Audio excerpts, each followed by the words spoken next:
Olá, meus amigos, minhas amigas, você está na companhia do programa A Esperança Viva.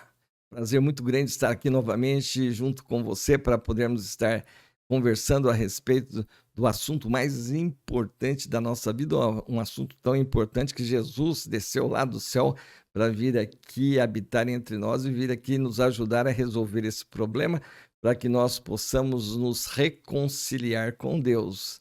Esta é a motivação de Jesus aqui no seu ministério durante a face da terra. Ele viveu com esse propósito de nos ajudar a encontrar o caminho de volta para o reino de Deus, porque o ser humano é um ser pecador. Todos pecaram, diz a palavra de Deus, e todos estão destituídos da glória de Deus. Mas Deus nos ama e por isso, então, ele mesmo veio aqui em nosso socorro nos ajudar a remover a maior desgraça que existe na vida de um ser humano e que destrói toda a nossa sociedade, e essa enfermidade que nós temos na alma, que se chama pecado. O pecado é uma enfermidade espiritual que nos leva a ter prazer em ofender ao Criador.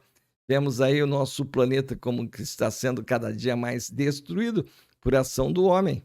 E este é o grande problema. Com essa força de destruição, nós não podemos entrar no reino de Deus. Nós temos que eliminar essa enfermidade. E essa foi a grande preocupação de Jesus enquanto esteve aqui entre nós. Ele veio dar a sua vida por nós. Para remover o pecado, é preciso cumprir a legislação divina. E a legislação divina nos diz que sem derramamento de sangue não há remissão. Mas acontece que nosso sangue não seria suficiente, porque é o sangue de um pecador. Por isso, o próprio Deus veio e habitou entre nós. Ele foi gerado pelo Espírito Santo no ventre de Maria. Ele não é descendente de Adão, porque os descendentes de Adão têm a enfermidade. Por isso, então, Jesus foi gerado pelo Espírito Santo no ventre de Maria, nasceu santo, e a missão dele era enfrentar o inimigo, o grande ditador do mundo, que é o diabo. Jesus mesmo disse que o diabo é o príncipe deste mundo, desse sistema de vida que é corrupto, violento, que trabalha sempre para prejudicar a própria sociedade humana. Por isso, então, Jesus nasceu santo e ele tinha que enfrentar o diabo sem nunca pecar. Ele teria que morrer sem pecado nenhum, porque somente o sangue de um justo poderia nos abençoar, abrindo o caminho de volta para o reino de Deus. Por isso que a fé em Jesus Cristo é a fé que realmente remove o pecado. O sangue de Jesus Cristo nos purifica de todo pecado. Todo aquele que crê em Jesus, temos que lembrar que Deus nos amou de tal maneira que deu o seu Filho unigênito, para que todo aquele que nele crê não morra, não pereça, mas tenha vida eterna. Então, o critério estabelecido por Deus é a fé no Senhor Jesus Cristo. É essa fé que realmente nos dá a vitória sobre o pecado e nos dá a vitória sobre a morte e que nos dá a vitória da vida. E assim, Jesus está sempre trabalhando nesse sentido. Nós vamos ler aqui um texto aqui em João capítulo 6, compartilhando aí com vocês o trabalho de Jesus. Veja que Jesus está sempre trabalhando. Jesus havia sustentado uma multidão de 10, 12 mil pessoas com 5 pães e 2 peixinhos.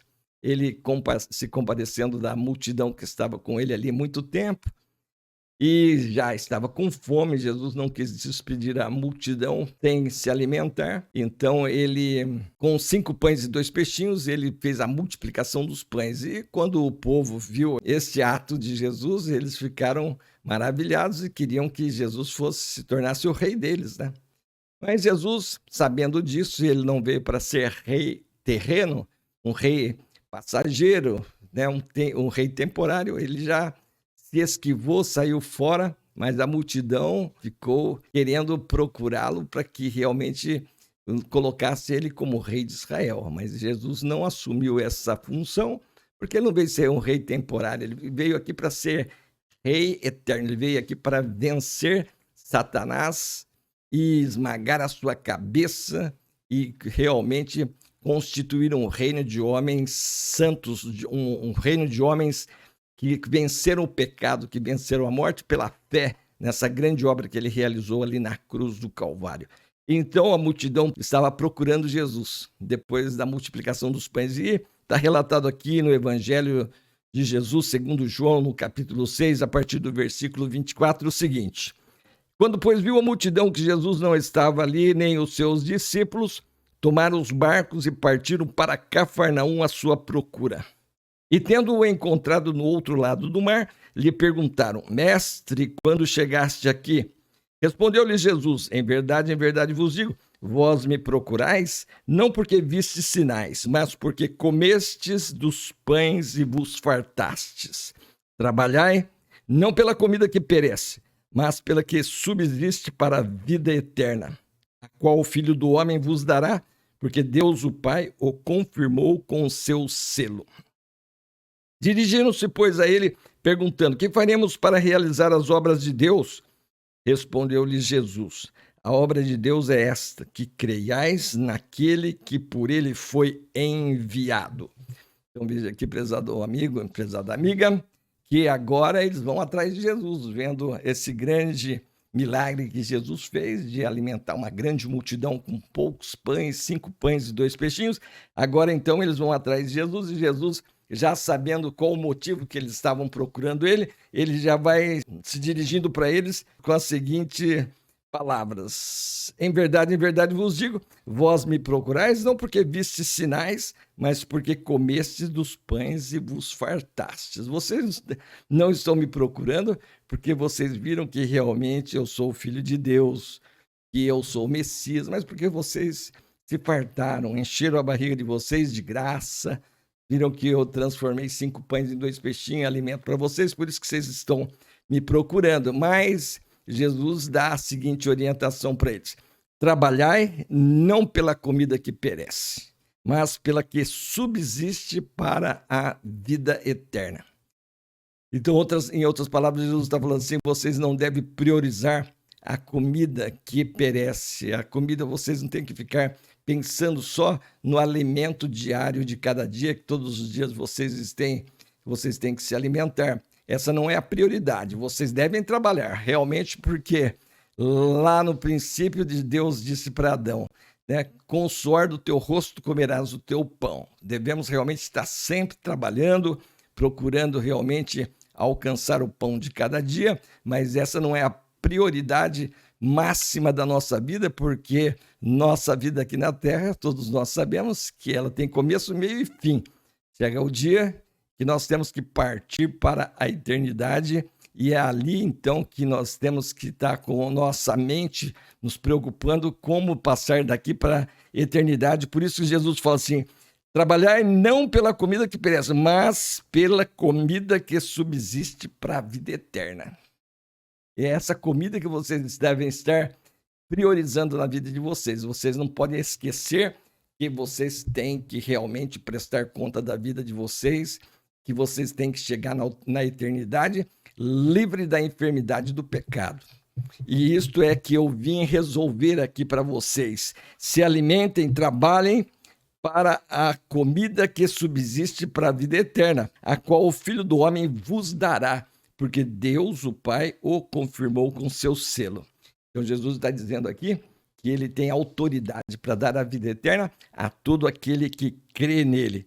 E continuando esse diálogo com Jesus ali no mesmo capítulo 6, versículo 33, então os homens que ali estão conversando com Jesus, os israelitas, Jesus diz para eles: porque o pão de Deus é o que desce do céu e dá vida ao mundo. Esse é o pão de Deus, é o pão que desce dos céus e dá vida ao mundo, que dá vida eterna. Então lhe disseram: Senhor, dá-nos sempre deste pão. E declarou então Jesus: eu sou o pão da vida. O que vem a mim jamais terá fome, e o que crê em mim jamais terá sede. O que vem a mim jamais terá fome, e o que crê em mim jamais terá sede. O que Jesus está querendo dizer aqui, prezado amigo, é que ele tem o poder de remover o pecado da nossa vida, e uma vez que ele remove, você nunca mais vai crer em outra pessoa fora de Jesus. É ele que tem o poder de nos reconciliar com Deus. Eu sou o pão da vida. O pão da vida significa que Jesus é ele que dá o alimento para nossa alma viver eternamente. O que vem a mim jamais terá fome. Nunca mais você vai procurar outro Salvador. Quando você realmente crer em Jesus, quando você realmente confiar nele, na obra que ele fez ali na cruz do Calvário, derramando seu sangue para a purificação de todos os nossos pecados, você nunca mais vai procurar outro Salvador. E o que crê em mim jamais terá sede. Você não vai ter sede de procurar outra pessoa para crer. Você não vai mudar a sua fé de Jesus Cristo. Ele vai te selar. Assim como ele diz lá que ele tem o selo para dar a vida eterna, ele também sela aqueles que creem nele, que é o que o apóstolo Paulo diz aqui na sua segunda carta aos Coríntios, capítulo 5, versículo 5, ele diz assim: ora, foi o próprio Deus quem nos preparou para isto, outorgando-nos o penhor do Espírito, outorgando-nos a garantia do Espírito.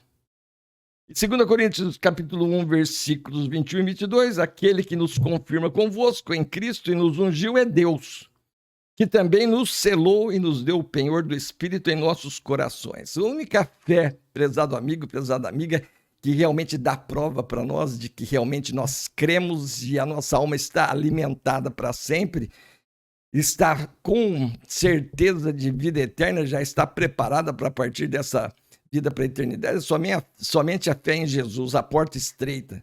Saiu de Jesus, você entra na porta larga, e a porta larga é aquela que conduz à perdição. Portanto, a nossa salvação está diretamente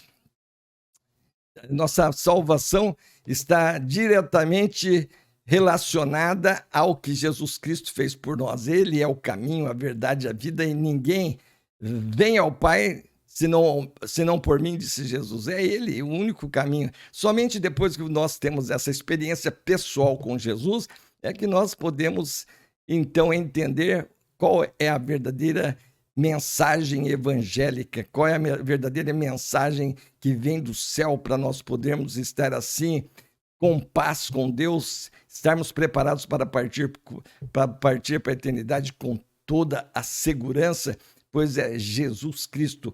Jesus Cristo é a esperança viva, é aquele que realmente prova para nós que essa esperança que nós temos é uma esperança verdadeira, ela jamais vai deixar de acontecer, porque a fé é o firme fundamento das coisas que se esperam e a prova das coisas que não se veem. O firme fundamento das coisas que se esperam estão baseados, fundamentados na pessoa de Senhor Jesus Cristo, conforme Paulo diz lá em 1 Coríntios 3,11. Ninguém pode pôr outro fundamento além do qual já foi posto, qual é Jesus Cristo. Prezado amigo, prezada amiga, fundamente a sua fé única e exclusivamente em Jesus Cristo, obedeça a Ele e você não vai ser nunca mais enganado pelos falsos profetas que te levam a crer em pessoas que realmente não dão prova de que você já é filho de Deus. Mas a todos quantos o receberam, diz a palavra de Deus, deu-lhes o poder de se tornarem filhos de Deus, a saber os que creem no seu nome. Que você realmente alcance essa grande bênção do dom da vida eterna, que isso, prezado amigo, é para hoje. Não podemos deixar para amanhã. Trabalhar não pela comida que perece, mas pela que subsiste para a vida eterna, a qual o Filho do homem vos dará, porque Deus o Pai o confirmou com seu selo. Jesus Cristo, a única esperança para que possamos realmente ter a alegria da vida eterna. Espero que você se inscreva aí no nosso programa, deixe aí o seu like, gostei, não gostei, comente e compartilhe essa mensagem para que outras pessoas que têm fome e sede de Deus possam encontrar o pão da vida. E você que já conhece a linguagem do Evangelho, que você que já passou pela experiência do novo nascimento, espero que você esteja nos ajudando a divulgar o programa, compartilhando também o nosso vídeo, e sempre trabalhando para que o número de salvos esteja aumentando aqui no nosso país. Quanto mais pessoas salvas, regeneradas pelo Senhor Jesus Cristo, mais Deus presente para cuidar dos seus filhos, e aí ele leva o coração do rei para onde for necessário para que as riquezas do país sejam direcionadas para os seus filhos, conforme ele diz lá em Provérbios 21:1. Até lá, no próximo programa.